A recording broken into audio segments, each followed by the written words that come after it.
यासीन, कसम है कुरान की जो हिकमत से भरा हुआ है। ए मोहम्मद सल्लल्लाहु अलैहि वालैहि वसल्लम, बेशक तुम पैगंबरों में से हो, सीधे रास्ते पर हो। ये कुरान गालिब व मेहरबान का नाजिल किया हुआ है ताकि तुम उन लोगों को जिनके बाप दादा को खबरदार नहीं किया गया था खबरदार कर दो कि वो गफलत में पड़े हुए हैं। उनमें से अक्सर पर अल्लाह की बात पूरी हो चुकी है, सो वो ईमान नहीं लाएंगे।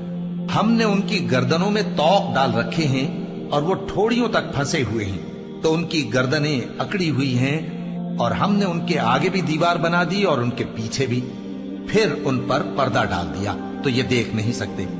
और तुम इनको खबरदार करो या ना करो, इनके लिए बराबर है, ये ईमान नहीं लाएंगे। तुम तो सिर्फ उस शख्स को खबरदार कर सकते हो जो इस नसीहत यानी कुरान की पैरवी करे और रहमान से गायबाना डरे, सो उसको मगफिरत